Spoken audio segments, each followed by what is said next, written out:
জায়গায় বাবরি মসজিদ স্থাপন হবে 2025 সালের 6ই ডিসেম্বর তার ভিত্তিপ্রস্তর হবে, করবেন হুমায়ুন কবির, কারণ তার বয়স হচ্ছে তাই একটু ধর্মে মন দিচ্ছে। এবং হুমায়ুন কবির আরেকটা কথা বলছেন, নিজের জমি বিক্রি করে 1 কোটি টাকা খরচ করে এই মসজিদের জন্য 2 বিঘা জমি তিনি কিনবেন। এবং নিজে 1 কোটি টাকার প্রজেক্ট করবে কি 10 কোটি টাকার প্রজেক্ট করবে তার এটা একান্ত ব্যক্তিগত ব্যাপার। এবার মসজিদের নামকরণ কেউ বাবার নামেও করতে পারেন, কেউ ইসলামিক স্কলারদের নামেও করেন, কেউ এলাকার নামেও করেন, বিভিন্নভাবে করেন। হুমায়ুন কবির সাহেব এখন দেখবেন ইদানিংকালে মিডিয়ায় ভেসে থাকতে চাইছেন, সেই জন্য হয়তো নামটা তিনি ক্যাচি নাম হিসাবে নিয়েছেন। অবশ্যই বাবরির সাথে যে অন্যায় হয়েছে সেটা সকলেই জানে, সেটাকে মানুষের মধ্যে টিকিয়ে রাখার জন্য, মানুষের মনের মধ্যে রাখার জন্য হয়তো তিনি এই প্রস্তাব রেখেছেন। তবে পরিশেষে বলবো, এরা হচ্ছে রাজনীতিটা এদের কাছে সব থেকে বড় জিনিস। এরা রাজনৈতিক ফায়দা নেওয়ার জন্য হয়তো মসজিদ তৈরি করবে, বা মোদিজি যেরকম বা বিজেপি যেরকম রাম মন্দির তৈরি করেছে। মানে এই যে রাজ্যে সমস্ত ইস্যু ছেড়ে দিয়ে বিজেপি দেখা যাচ্ছে যে তারা হিন্দু মুসলিম তৃণমূল কংগ্রেসের বিধায়কদেরকে কেউ এই যে মসজিদ তৈরি করবেন, এই সমস্ত রাজ্যে কি এখন একমাত্র ধর্মই পলিটিক্সের আধার? দেখুন, সেটা তো একটা চেষ্টা চলছে। এটা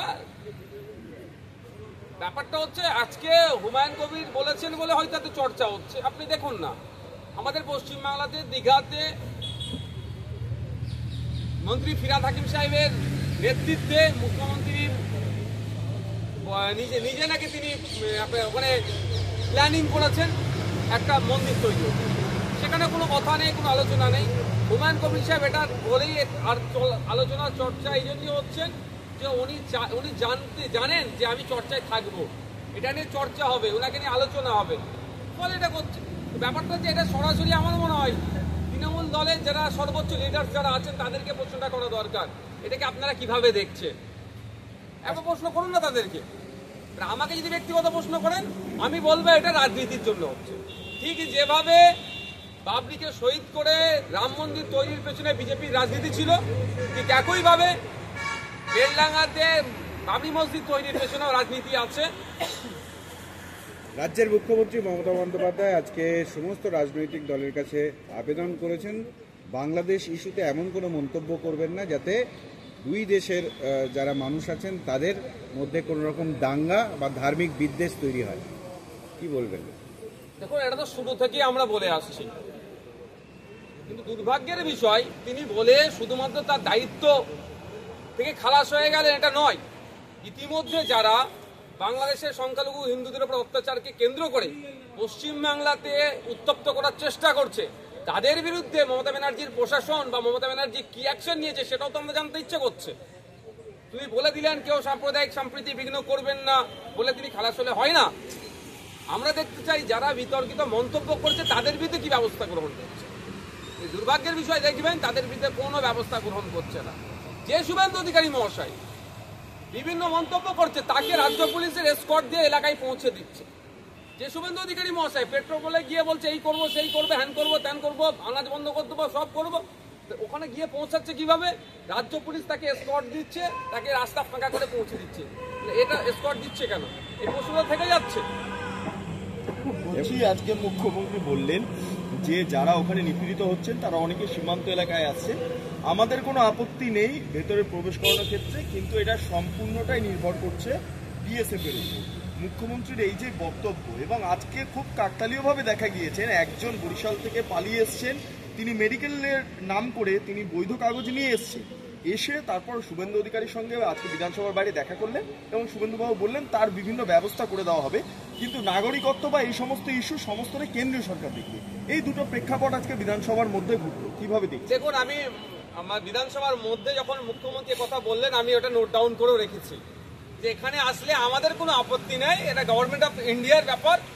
তো এরকম ভাবে তো বলা যায় না। যে সিএ যেটাই করেছে সেটাও কিন্তু লাস্ট স্টাম্প মেরে দিয়েছে 2014 আগে ধর্মীয় কারণে যারা নিপীড়িত হবে মুসলিম ছাড়া অন্য অনেক কথা বলেছেন তাদেরকে নাগরিকত্ব দেবে, আর এটা 2024। শুভেন্দু বাবুদেরকেও প্রশ্ন করবেন, মমতা ব্যানার্জিকেও প্রশ্ন করা দরকার। তাহলে কি আপনারা সিএর আবার অ্যামেন্ডমেন্ট করবেন? সেটা জানার বিষয় আছে। শুধুমাত্র নিয়ে আসলো কেউ নিয়ে এসে এখানে বলে দিল উনি বরিশাল থেকে এসছে, উনার এই হয়েছে সেন হয়েছে, আমার মনে হয় এগুলো ফুটেজ ছাড়া আর কিছু হচ্ছে না। অ্যাকচুয়ালি উনি বরিশাল থেকে এসছেন না বেহালা থেকে এসছেন, তার কাগজপত্রগুলো অন্তত একবার দেখার দরকার ছিল, 1 নম্বর। দ্বিতীয় কথা আমি বলছি, এখানে যেভাবে এখানকার সংখ্যাগুরুরা বাংলাদেশের সংখ্যালঘুদেরকে নিয়ে, অবশ্যই আমরাও চিন্তিত, সংখ্যাগুরুরাও চিন্তিত বাংলাদেশের সংখ্যালঘু হিন্দুদের জন্য, কিন্তু যেভাবে আর একটা আলাদা সাম্প্রদায়িক বাতাবরণ করার চেষ্টা করছে, আমার মনে হয় বাংলাদেশের হিন্দু ভাইদের এর জন্য আরো বেশি চাপে পড়বে।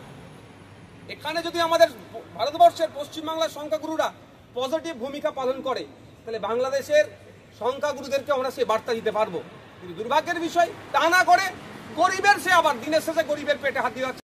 সাহেব ক্রমশ রাজনীতি থেকে অপ্রাসঙ্গিক হয়ে উঠছে, ফলে তাকে রাজনৈতিকভাবে মিডিয়ায় টিকে থাকার জন্য এই ধরনের অবাঞ্ছিত মন্তব্য করতেই হবে। মারবো, কাটবো, চাল তুলে দেবো, চামড়া গুটিয়ে দেবো, এই ধরনের শব্দ না বললে তো মিডিয়াতে ভেসে থাকবে না। সে বলছে 2021 নির্বাচনের পরে যেভাবে বিরোধীদের উপরে আক্রমণ নেমেছিল, আমাদের কর্মী সমর্থকদের উপরে যেভাবে আক্রমণ করেছিল সরকার সাহেবদের নেতৃত্ব হয়েছিল, খোঁজ নিয়ে দেখুন। আমরা প্রতিটা ধরে কিন্তু ন্যাশনাল হিউম্যান রাইটস কমিশনকে চিঠি করেছিলাম। ন্যাশনাল হিউম্যান রাইটস কমিশন ওনাকে নটোরিয়াস ক্রিমিনাল বলেছে।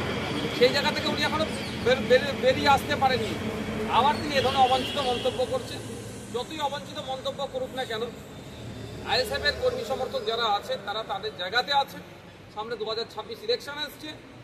সারা রাজ্যে যেভাবে আইএসএফ গণতন্ত্রকে রক্ষার লড়াই দিচ্ছে, ভোটের সমাজও গণতন্ত্রকে রক্ষার লড়াই যাবে।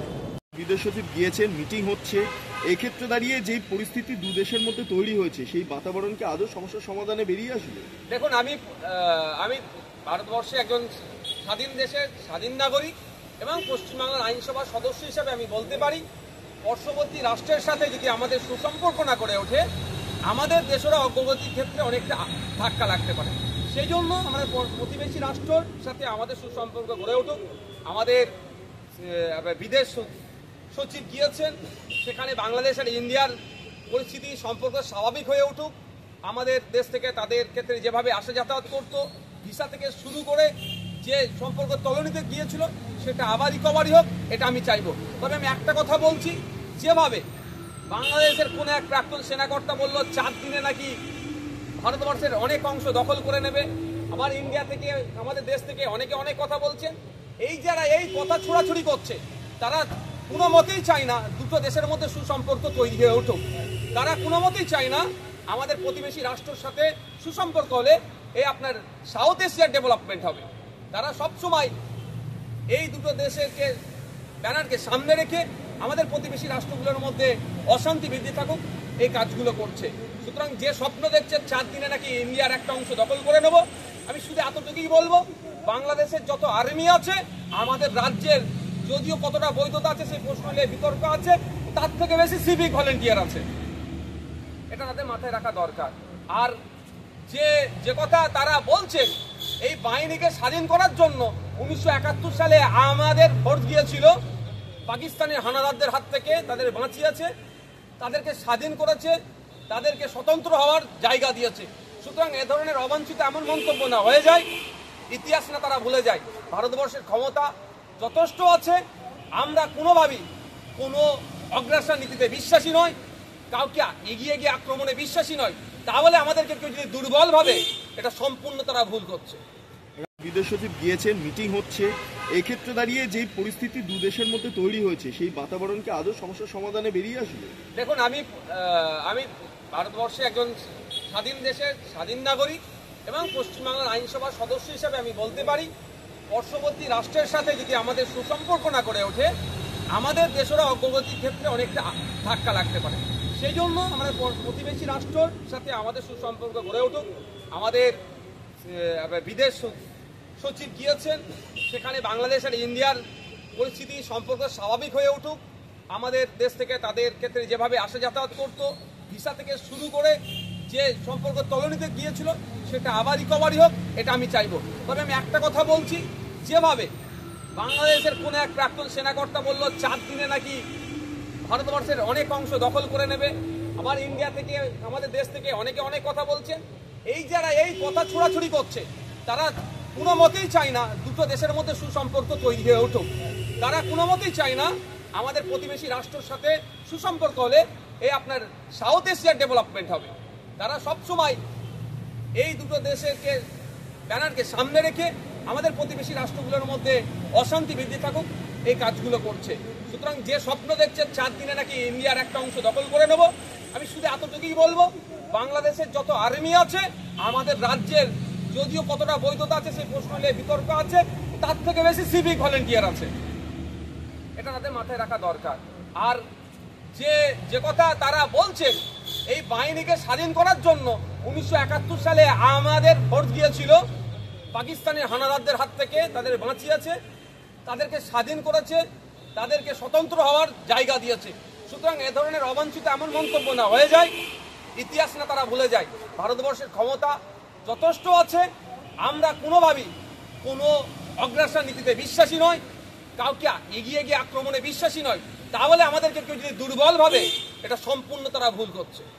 রাজ্যের বিভিন্ন জায়গায় সমবায় নির্বাচন এবং সেক্ষেত্রে বোমাবাজির অভিযোগ উঠছে। মুখ্যমন্ত্রী আজকে বললেন বাংলাদেশ নিয়ে সেই অর্থে কোনো মন্তব্য করবেন না যাতে অশান্তি দানা বাঁধে, কার্যত শান্তির বার্তা দিলেন। কিন্তু রাজ্য জুড়ে সমবায় নির্বাচনকে কেন্দ্র করে এই অশান্তি, সেন্ট্রাল ফোর্স পাঠাতে হচ্ছে, এমন একটা পরিস্থিতি তৈরি হলো। বারুদের স্তূপের উপরে আমরা দাঁড়িয়ে আছি, অলিতে গলিতে যাবেন দেখবেন বোমাবাজি হচ্ছে, গুলিগালা চলছে। মমতা ব্যানার্জি বক্তব্যের পরে বলেছিল সারা রাজ্যে যত অবৈধ অস্ত্রশস্ত্র আছে সেগুলো উদ্ধারের জন্য।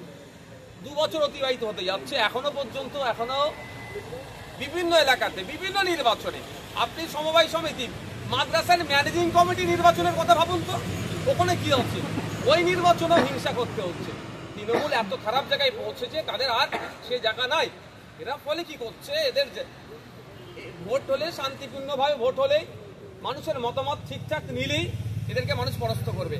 সেই জন্য এরা কি করছে, এটা হিংসা করে, বোমাবাজি করে, কোনো জায়গায় প্রশাসনকে কাজে লাগিয়ে এইগুলোকে ক্ষমতা ধরে রাখার চেষ্টা করছে।